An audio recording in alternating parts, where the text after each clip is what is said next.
بچیوں سے خاص طور پہ کہتا ہوں کہ چپ رہنا سیکھ کے جاؤ۔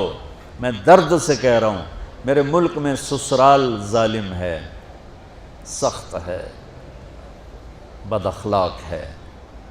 میرے نبی نے مدینے والوں کی تعریف کی، مدینے والوں کی، مدینے کے صحابہ کی اور مدینے کی فیملیز کی تعریف کرتے فرمایا کہ یہ میرے مدینے والے ساتھی ایسے عالی شان ہیں۔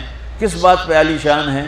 کہ تہجد بہت پڑھتے ہیں، نفل بہت پڑھتے ہیں، جہاد بہت کرتے ہیں، تبلیغ بہت کرتے ہیں، ذکر بہت کرتے ہیں، تلاوت بہت کرتے ہیں۔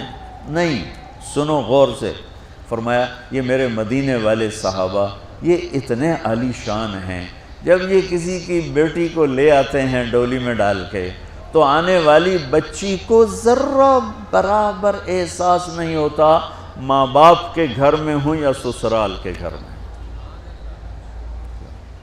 اور میں بچوں درد سے کہہ رہا ہوں، میرے دیس کا سسرال بہت سنگ دل ہے، بہت سخت ہے، شریعت کا پتہ نہیں ہے۔ یہ ہمارا جوائنٹ فیملی سسٹم بہت بڑی نعمت تھا، جب ایک دوسرے کا تعاون تھا، محبت تھی اور ایک دوسرے کو آگے بڑھاتے تھے۔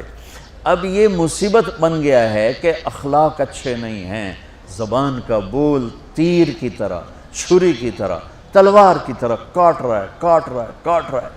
اس لیے شریعت نے یہ اجازت دی ہے کہ شادی کے بعد اگر مجھے گنجائش ہے تو میں اپنی بیوی کو الگ رکھوں، تاکہ ہم 2 کا کلیش اور 10 کا کلیش، بڑا فرق، 2 کے کلیش کو حل کرنا آسان ہے اور 10 کے کلیش کو حل کرنا مشکل ہو جاتا ہے، اور خواہ مخواہ کے کلیشز جو زندگی برباد کر دیتے ہیں۔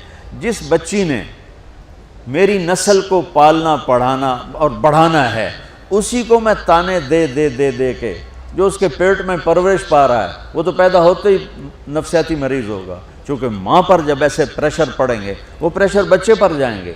میری نسل، آج کے ماں باپ جن کو ساس سسر کہتے ہیں، یہ خود اپنی اگلی نسل کے دشمن بنے بیٹھے ہیں کہ آنے والی بہو کو عزت دینے کی بجائے، محبت دینے کی بجائے، بیٹی بنانے کی بجائے وہ ایک ایسا رویہ اختیار کرتے ہیں چونکہ اخلاق کوئی نہیں ہے۔ وہ سڑ کڑ مرتی ہے نہ جیتی ہے، مشرق کی بیٹی ہے، گھٹ گھٹ کے مر جانا ان کی صفت ہوتی ہے۔ تو وہ جو پیٹ میں بچہ پروان چڑھ رہا ہوتا ہے وہ پیدائشی نفسیاتی مریض بن کے پیدا ہو رہا ہوتا ہے کہ ماں کی ساری ٹینشن وہ اس کے اندر جا رہی ہوتی۔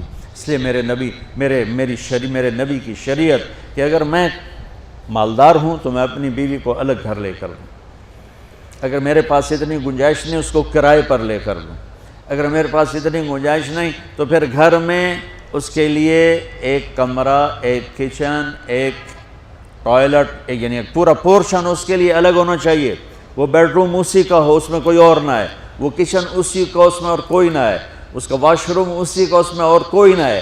اگر اتنی بھی ہمت نہیں ہے تو پھر تسبیح پڑھو تو روزے رکھو، شادی نہ کرو، کسی دی بیٹی نو برباد نہ کرو، کسی دی بیٹی نو برباد نہ کرو بھئی وہ پئی دھکے کھاوے۔